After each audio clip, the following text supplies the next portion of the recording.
So welcome student with the new episode. This is episode 8। हमने अपने 7th episode में अपना new chapter that is about the foreign exchange rate हमने start किया था, जिसमें हमने उसके मीनिंग्स के बारे में बात की कि फॉरेन एक्सचेंज क्या होता है, foreign currency, domestic currencies, exchange rate क्या होगा, फॉरेन एक्सचेंज रेट क्या रहेगा, डेप्रिसिएशन क्या रहता है, एप्रिसिएशन क्या होता है। देन हमने आप बात की types of different types of foreign exchange rate, कितने टाइप के एक्सचेंज रेट रहते हैं।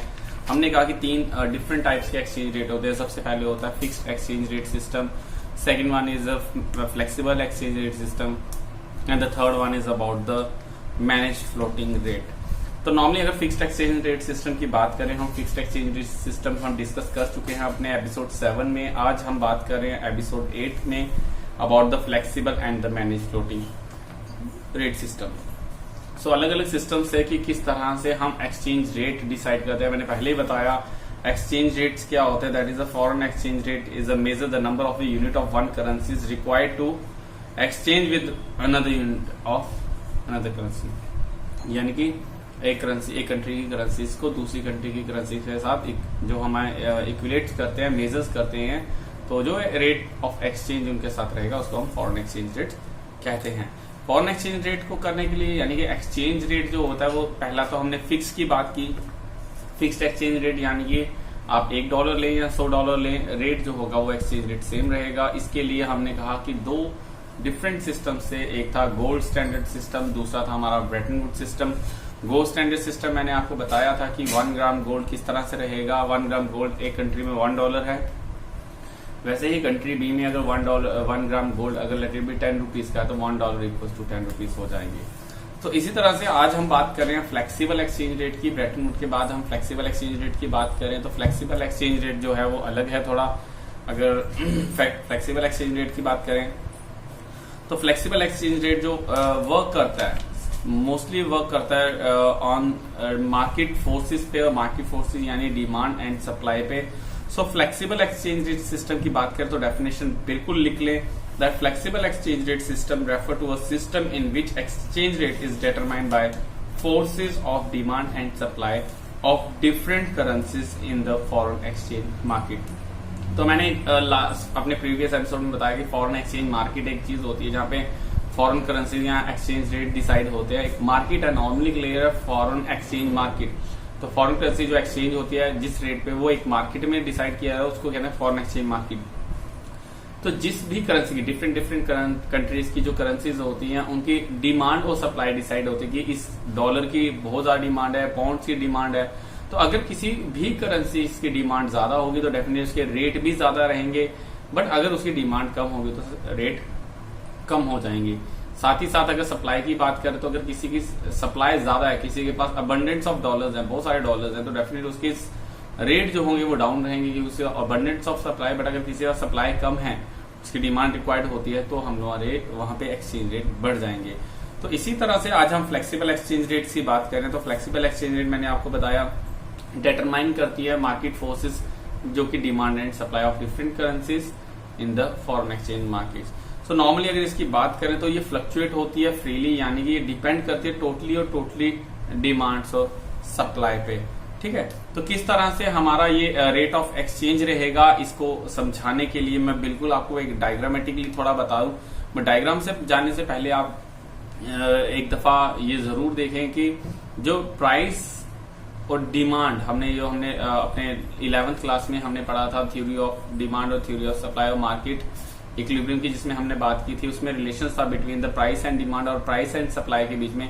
आज हम यहाँ बात करें demand and rate of exchange की, साथ ही साथ सप्लाई एंड एक्सचेंज रेट्स की।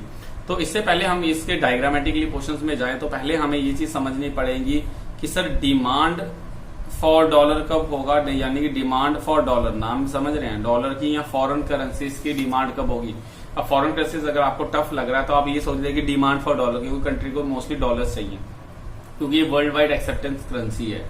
तो अगर हम बात करें डिमांड फॉर डॉलर की या फॉरेन एक्सचेंज, वो सेम ही है, हम फॉरेन एक्सचेंज को ही कहते हैं डिमांड फॉर फॉरेन एक्सचेंज, कि दूसरी फॉरेन एक्सचेंज मतलब कि दूसरी कंट्री की करेंसी को फॉरेन एक्सचेंज, मैंने सिंपल लैंग्वेज में आपको समझाया कि दूसरी कंट्री की करेंसी की डिमांड कब होगी। तो आप ये सोच रहे कि डिमांड फॉर डॉलर कब रहेगी, डॉलर की डिमांड कब होगी, कब डिमांड करेंगे। पहले आपको ये समझना है कि कब डिमांड होगी और कब सप्लाई होगी, इसके बारे में आपके बुक में क्लियरली लिखा हुआ है। तो पहले चीज जो आती है that is about the import of goods and services. जब हम डिमांड की बात कर रहे हैं तो डिमांड होता है कि आउटफ्लो, आउटफ्लो समझते हैं, आउट बाहर, आउट मतलब बाहर, बाहर को फ्लो होगा। डिमांड कब करेंगे, जब मुझे वो चाहिए किसी चीज को परचेज करने के लिए, किसी चीज से दूसरी कंट्री से कुछ खरीदने के लिए, तो उनकी फॉरेन करेंसी मुझे चाहिए, बाहर की कंट्री की करेंसी, फॉरेन एक्सचेंज चाहिए यानी डॉलर चाहिए। तो डॉलर मतलब आउटफ्लो होगा, डिमांड मतलब outflow of the foreign currencies. तो हमें डिमांड चाहिए, तो मैं एक डेफिनेशन देता हूं that the demand of foreign exchange come from those people who needed to make the payment in foreign currency। जिसको पेमेंट करनी है दूसरी कंट्रीज में, तो इसके लिए उनको फॉरेन एक्सचेंज चाहिए। अब फॉरेन एक्सचेंज कब चाहिए, डॉलर कब चाहिए, फॉरेन एक्सचेंज यानी फॉरेन करेंसी कब चाहिए, तो पहला चाहिए जब imports of goods and services होंगी। जब हम किसी कंट्री से इंपोर्ट करेंगे तो नेचुरली हमें क्या चाहिए, डॉलर चाहिए, यहाँ उनकी फॉरेन एक्सचेंज या फॉरेन करेंसीज चाहिए। तो अगर हम कोई चीज गुड्स एंड सर्विसेज इंपोर्ट कर रहे हैं तो बदले में डेफिनेटली वो मनी मांगेगा। मनी हमारी इंडियन रुपीज को वो एक्सेप्ट नहीं करेंगे, वो वही एक्सेप्ट करेंगे जो उनकी कंट्री में करेंसीज वैलिड होगी, तो वो वही अमाउंट रखना चाहेंगे। तो इसी तरह से जैसे एक दुकानदार, एक छोटा दुकानदार है, मैंने कहा इंटरनेशनल मार्केट है, तो अब ये छोटे दुकानदार क्या है, अपना सामान देंगे तो वही पैसा लेंगे। अब इजी डे के कूपन आप जाके डी मार्ट में चलाओगे तो डेफिनेटली वो वर्क नहीं करेंगे, वो वही करेंसीज एक्सेप्ट करेंगे जो उनके मॉल में वैलिड होगी। तो वैसे ही दूसरी कंट्रीज अगर हमें कुछ एक्सपोर्ट करिए यानी हम इंपोर्ट कर रहे हैं, तो बदले में जब हम उनको कुछ देंगे तो हमें वही करेंसी देनी पड़ेगी जो उनकी कंट्री में जो वैलिड रहेगी।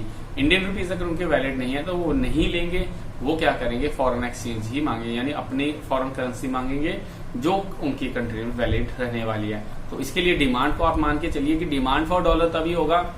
अब यहाँ पे एग्जाम्पल के सोचिए कि अगर हम अमेरिका से ट्रेड कर रहे हैं और हम अमेरिका से इंपोर्ट कर रहे हैं तो बदले में हमें उनको देना डॉलर, तो हमारे पास डॉलर होगा तभी हम दे पाएंगे। तो इसीलिए हम क्या करेंगे, डिमांड फॉर डॉलर।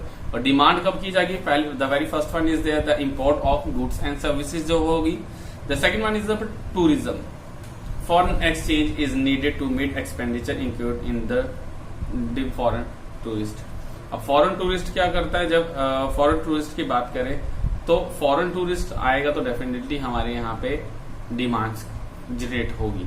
तो यानी कि हमें क्या होगा, जब अगर लेटर आप किसी कंट्री में अगर विजिट करते हैं एज अ टूरिज्म की तरह या टूरिस्ट की तरह जाते हैं वहां की कंट्री, तो डेफिनेटली आप इंडियन रुपीज तो वहां यूज नहीं करेंगे, एट दैट टाइम भी हमें डॉलर्स की जरूरत रहने वाली है।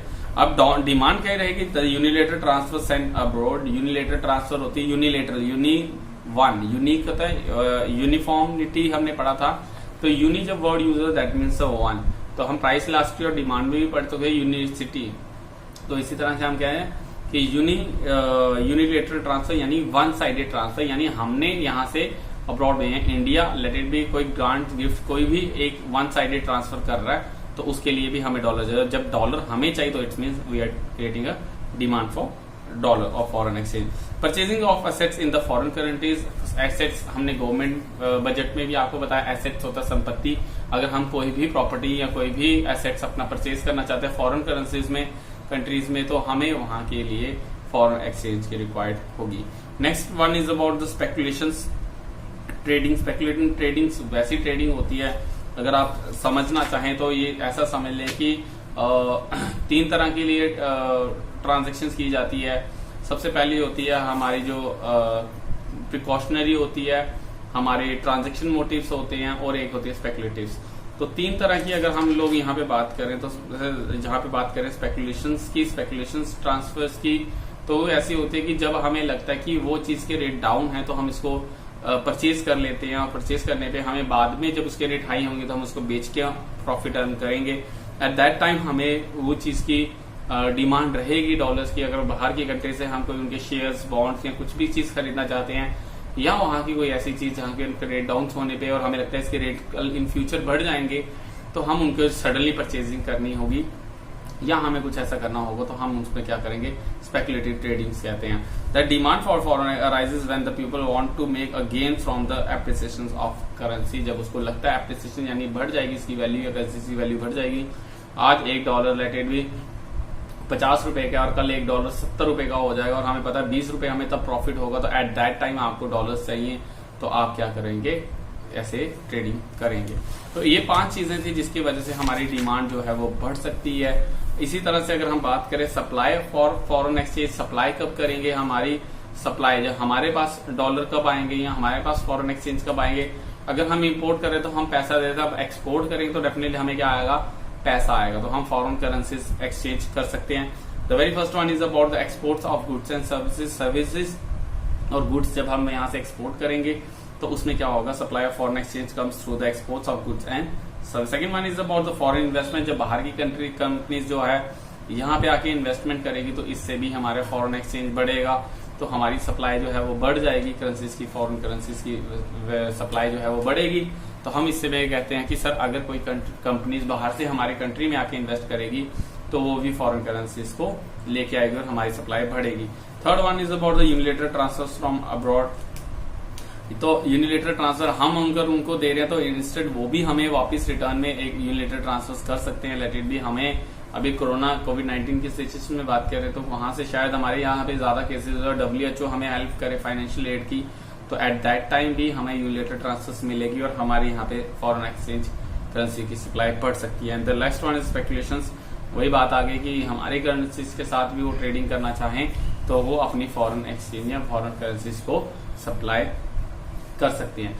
अब डिमांड और सप्लाईज की बात करें तो रिमाइंड दैट वन थिंग कि अभी लिख लें, प्लीज लिख लें इसको कि डिमांड और सप्लाई का नेगेटिव और पॉजिटिव रिलेशन रहता है किसके साथ, रेट ऑफ एक्सचेंज के साथ। एक्सचेंज रेट की बात करें तो या रेट ऑफ एक्सचेंज की बात करें तो उनका डिमांड के साथ नेगेटिव रिलेशन रहता है। जब नेगेटिव रिलेशन की बात करो, आप देखें एक स्लोप अगर डाउनवर्ड्स आ रही है, अगर लेटेड स्लोप डाउनवर्ड्स है तो आप पिक्चर में देख रहे हैं, अगर rate of interest, rate of exchange ज्यादा रहेगा यानी एक्सचेंज रेट ज्यादा रहेगा तो हम डिमांड करेंगे, यानी कि अगर ज्यादा पे करना पड़ रहा है किसी चीज के लिए, किसी चीज के लिए हमें ज्यादा पे करना पड़ रहा है तो हमें क्या होगा, हम उसकी डिमांड कम करेंगे। जबकि उसका रेट अगर कम हो जाएगा, एक्सचेंज रेट कम हो जाएगा तो हम उस चीज को ज्यादा परचेज करेंगे। समझने के लिए आप ऐसा समझ लीजिए कि अगर $1 हमें 60 रुपए का मिल रहा है तो हम कम परचेज करें, भाई $1 20 रुपए में हम ज्यादा परचेज करेंगे।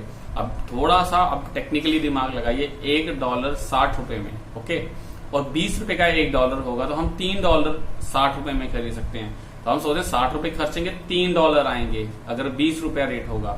अगर रेट ऑफ एक्सचेंज जो होगा 20 रुपीज पर डॉलर रहेगा तो हम 60 रुपए में $3 ले सकते हैं, यानी कि $3 ज्यादा।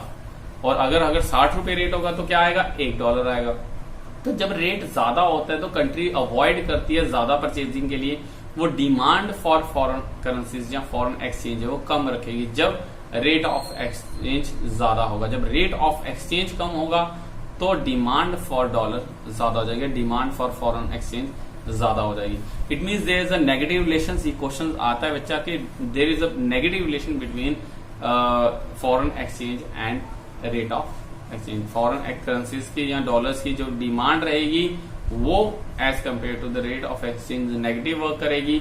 जब रेट ऑफ एक्सचेंज ज्यादा होगा, रेट ऑफ एक्सचेंज ज्यादा होगा तो फॉरेन एक्सचेंज कम होगा, फॉरेन करेंसीज की डिमांड कम होगी, और जब रेट ऑफ एक्सचेंज कम होगा तो हमारी फॉरेन एक्सचेंज की डिमांड ज्यादा हो जाएगी।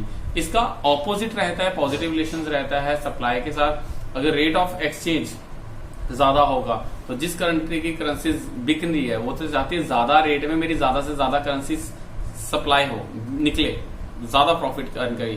बट अगर सप्लाई कम हो जाएगी तो वो ये चाहती है अगर रेट अभी कम है, रेट ऑफ एक्सचेंज कम चल रहा है तो मैं अपनी सप्लाई को भी कम कर दूं।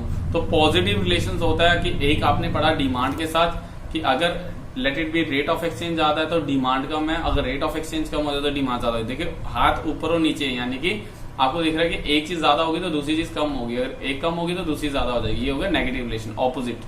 जबकि सप्लाई के साथ ऐसा नहीं होता, सप्लाई के साथ पॉजिटिव रहता है। अगर एक हाई है तो दूसरी भी हाई है, एक और दूसरी क्या है, यानी कि अगर एक्सचेंज रेट हाई रहेगा तो सप्लाई ऑफ डॉलर या सप्लाई ऑफ फॉरेन एक्सचेंज ज्यादा रहेगी। अगर वही रेट ऑफ एक्सचेंज कम हो जाएगा तो उसी के साथ सप्लाई भी कम हो जाएगी। So there is a positive relation. तो स्लोप की अगर बात करें, in the demand side there is a negative slope, जबकि on the other hand supply के साथ पॉजिटिव स्लोप रहती है। जब मैं डायग्रामेटिक बनाऊंगा मैं कॉपीज पे तो आपको सब समझाऊंगा। So don't be bother about that, next episode miss मत करना, उसमें ये सारी चीजें क्लियर की जाएंगी। लास्ट जो आज बात करने वाले हैं that is about the manage floating exchange rate. अब मैनेज फ्लोटिंग एक्सचेंज रेट की बात करें तो मैनेज फ्लोटिंग एक्सचेंज रेट ऐसा रहता है जिसमें फिक्स और फ्लेक्सिबल दोनों की वैल्यूज मिली जुली होती है। बस मैनेज में ये होता है कि आरबीआई जो होता है वो इनिशिएटिव्स लेता है और एक सेट कर देता है, फिक्स कर देता है कि अगर $1 ₹60 का, तो चलो हम $1 को 61 या 59 रुपीज तक परचेज करेंगे, यानी कि फिक्स है और फ्लेक्सिबल भी है कि यानी 60 है तो 59 और 61 के बीच में हम ले लेंगे। तो रिजिड भी हो सकता है और वो फिक्स्ड भी है, कहने के लिए वो फिक्स भी है और रिजिड भी है, यानी वो चेंज भी हो रहा है और वो एक फिक्स अमाउंट भी है। तो फिक्स और फ्लेक्सिबल को मिला के जो सिस्टम बनता है that is about the manage floating system. तो अगर इसकी डेफिनेशन लिखना चाहे तो आप लिख लें that it refer to a system in which the foreign exchange rate is determined by the market force and central bank influence the exchange rate through interventions in the foreign exchange market. यानी यहाँ central government, RBI और market पर demand और supply तो naturally उसको खींचेंगे आगे पीछे, उसके रेट हाई और डाउन जाएंगे, बट सेंट्रल गवर्नमेंट भी अपने आप को कहीं एक फिक्स रखती है, एक स्लॉट रख देती है, इसके बीच में वो आगे पीछे जा सकती है बट इससे बाहर नहीं जाएगी। वो फिक्स्ड भी है और वो फ्लेक्सिबल भी है, तो दोनों के दोनों इसमें केसेस आ जाते हैं। तो type of foreign exchange rate जो हम पढ़ रहे थे अपने, तो हमने उसमें 3 टाइप्स पढ़ी। सबसे पहले था फिक्स्ड एक्सचेंज रेट जिसमें हमने 2 चीजें पढ़ी। सबसे पहले पढ़ी हम लोगों ने that is about the gold standard system, second हमने पढ़ा उसमें ब्रेटन वुड्स सिस्टम। उसके बाद हमने पढ़ा फ्लेक्सिबल एक्सचेंज रेट जिसमें हमने कहा मार्केट फोर्सेज डिसाइड करती हैं डिमांड और सप्लाई, और हमने ये भी बताया कि डिमांड फॉर फॉरेन एक्सचेंज कब रहेगी और सप्लाई फॉर फॉरेन एक्सचेंज कब रहेगी। साथ ही हमने बताया मैनेज फ्लोटिंग एक्सचेंज रेट कि ये जिसमें फिक्स और फ्लेक्सिबल के दोनों सिस्टम्स रहते हैं। और इस याद रखिएगा कि जो फिक्स्ड एक्सचेंज रेट होता है उसको हम पेग्ड एक्सचेंज रेट भी कहते हैं, या फ्लेक्सिबल एक्सचेंज रेट की बात करें उसको फ्लोटिंग एक्सचेंज रेट सिस्टम भी कहते हैं। मैनेज फ्लोटिंग रेट को हम वैसे ही रखेंगे, तो इनके नाम चेंज हो सकते हैं। अब लास्टली जो आज टॉपिक बात कर रहे हैं that is about the some basics और difference between the fixed and flexible exchange rate. ये क्वेश्चन आ सकता है, इसमें 3 मार्क्स में ये क्वेश्चन रहता है what is the difference between the flexible and fixed exchange rate. सबसे पहले बात करें डिटर्मिनेशंस की, आप लिखेंगे पॉइंट डिटर्मिनेशन में तय करना, डिसाइड करना, who will decide the fixed exchange rate, flexible exchange rate. तो फिक्स्ड एक्सचेंज रेट क्लियर है, कौन डिसाइड करता है, गोल्ड डिसाइड करता है। That fixed exchange rate in the terms of gold and any currencies by the government, government decide करती है या गोल्ड डिसाइड करता है, क्योंकि ब्रेटन वुड में कंट्री गवर्नमेंट डिसाइड करती है और गोल्ड स्टैंडर्ड में आपकी गोल्ड डिसाइड करता है। गोल्ड और गवर्नमेंट दोनों मिलके जो है फिक्स्ड एक्सचेंज सिस्टम्स को डिटरमाइन करते हैं। जबकि आप फ्लेक्सिबल की बात करें वहां पे मार्केट फोर्सेस डिसाइड करें, यानी डिमांड और सप्लाई डिसाइड करती है कि क्या एक्सचेंज रेट रहेगा। सेकंड बात करें गवर्नमेंट कंट्रोल की, तो फिक्स्ड एक्सचेंज रेट में फुल्ली गवर्नमेंट कंट्रोल रहता है, गवर्नमेंट डिसाइड करती है कि ये फेयर रेट फिक्स ठीक है या नहीं है। बट फ्लेक्सिबल में आपको मैंने बताया कि मार्केट फोर्सेस जो हैं डिसाइड करती हैं कि क्या रहेगा, इसमें गवर्नमेंट का कोई भी रोल नहीं रहता। देयर इज नो रोल और no government intervention and it is fluctuate freely according to the market conditions. Stability की बात करें एक्सचेंज रेट की, तो स्टेबिलिटी रहेगी हमारी फिक्स्ड एक्सचेंज रेट में, क्योंकि वो $1 है या $100 है, वो फिक्स रहेगा। चाहे उसकी डिमांड ज्यादा हो जाए, डिमांड कम हो जाए, आपको मिलेगा उतने का ही डॉलर। तो क्या रहता है, the exchange rate generally remain stable and only for the small variation is possible. जबकि आपकी फ्लेक्सिबल एक्सचेंज रेट में वो वेरिएशन ज्यादा होती है। अगर हम बात करें इसमें स्टेबिलिटी की, तो स्टेबिलिटी नहीं रहती। शायद आज डॉलर की डिमांड कम है, कल सडनली डिमांड ज्यादा हो जाए, उसके एक्सचेंज रेट भी अलग हो जाएगा। So there is exchange keeps on changing, keeps on changing मतलब कि आपको पता है कि वो चेंज होता रहेगा। सो आज की इस वीडियो में हम इतना ही रखेंगे। नेक्स्ट वीडियो में हम डायग्रामेटिकली भी बात करेंगे और अपने लास्ट कंसेप्ट की बात करेंगे जिसमें हम कहते हैं फॉरेन एक्सचेंज मार्केट। सो 2 एपिसोड्स इसके हो चुके हैं, एपिसोड 9 मिस ना करें प्लीज, इसके साथ स्टे ट्यून रहें और अपने प्रीवियस वीडियो नहीं देखी है उसको जरूर करें। कमेंट बॉक्स में अपना नाम मेंशन कर दें कि आपने वीडियो देखी है, इससे ये पता चल जाएगा, आपकी अटेंडेंस मार्क हो जाएगी। स्किप ना करें वीडियोस को, और अगर कोई दिक्कत आती है तो please contact me on my WhatsApp number 9018186143. So surely I will help you, or we will take the classes on our body. Thank you students, stay tuned, stay safe. I hope आप लोगों को ये topic समझ आया होगा, नहीं समझ आया तो हम इसको बाद में भी डिस्कस जरूर करेंगे। Thank you, bye bye.